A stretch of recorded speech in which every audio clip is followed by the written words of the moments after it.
Agora, este vídeo originalmente seria apenas uma visão geral muito básica dos salva-vidas como um todo. Íamos discutir sobre a história e práticas atuais de seus uniformes. Mas apenas lendo sobre seus uniformes, percebi que há uma grande quantidade de material que eu realmente não queria pular nenhum deles. Então, em vez de falar apenas sobre os uniformes dos salva-vidas por um tempo muito curto e depois repetir grande parte dessas informações no próximo vídeo sobre os Blues e Royals, vamos combinar os dois em um vídeo abrangente sobre os uniformes da cavalaria da Casa Real.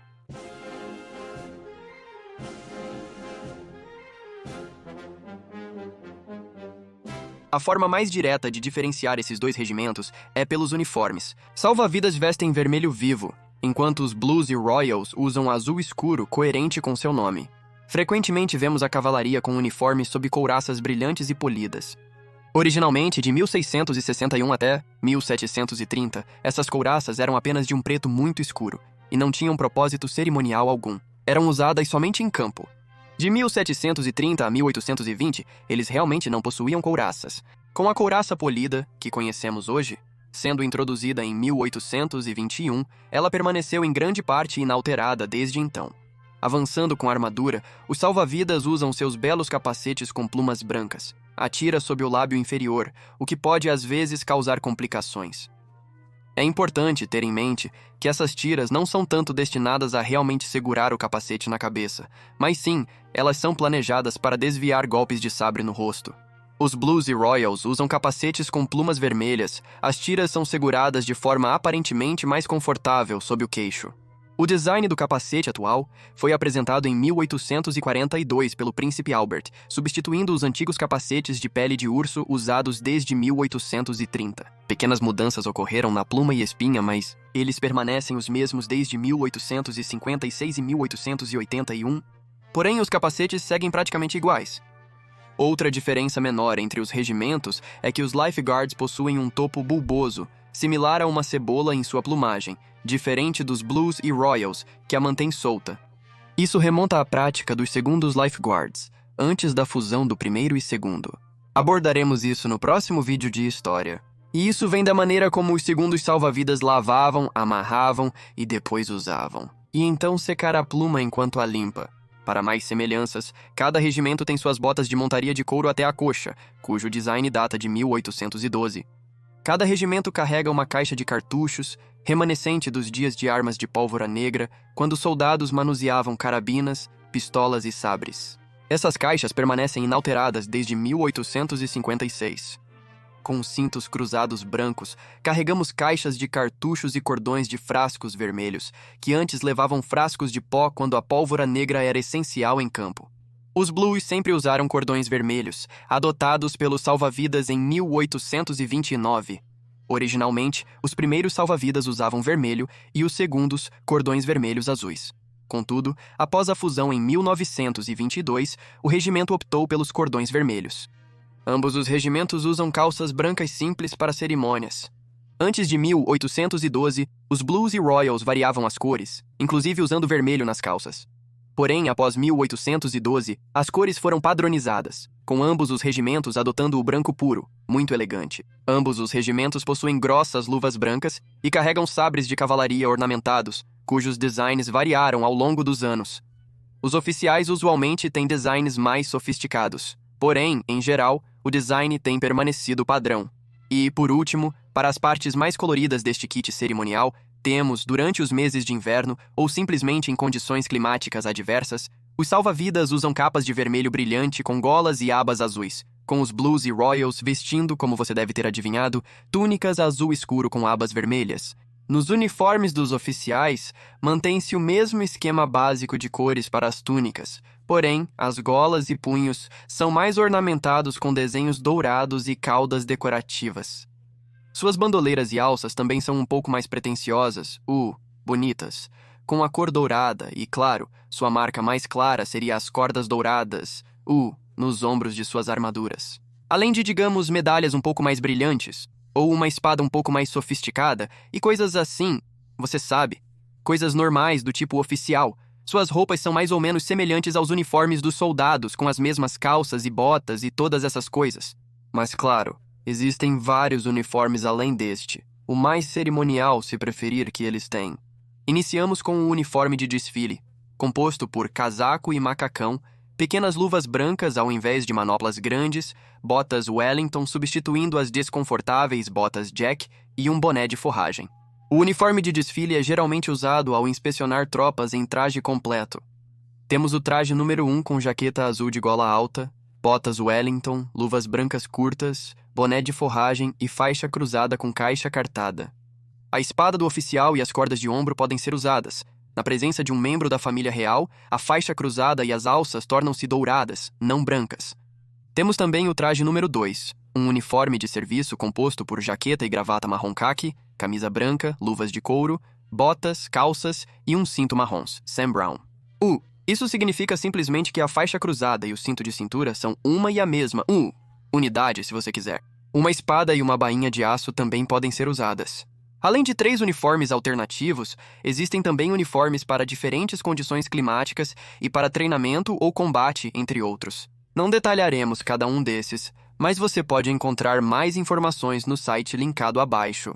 Por fim, o traje de gala do oficial inclui casaco, colete, macacão e boné de forragem, com mínimas variações entre os 2 regimentos em corte e design. São utilizados apenas em eventos formais à noite, como jantares no Palácio de St. James.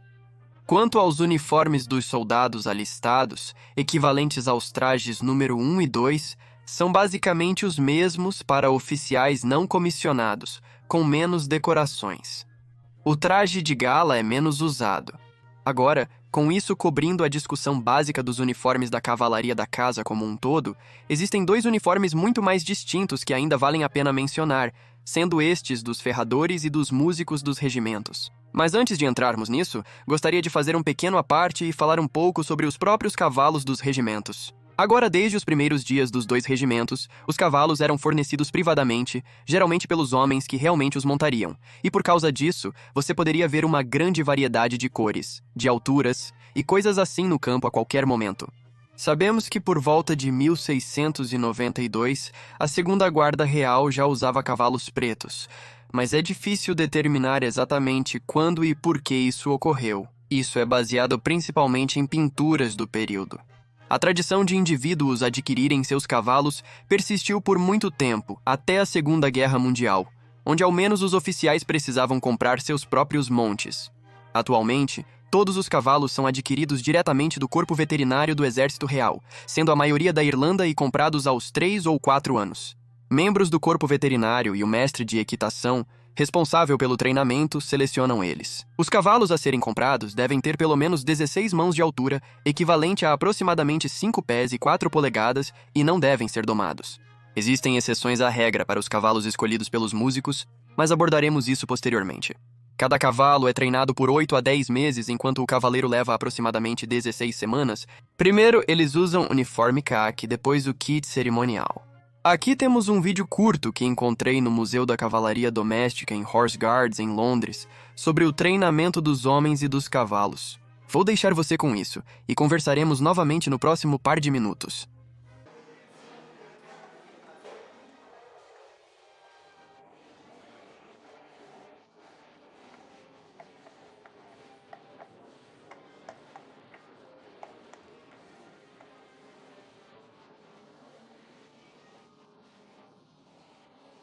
Começamos apenas na sela, com as pernas penduradas livremente. Você precisa ficar ali com os músculos das costas e pernas aqui atrás.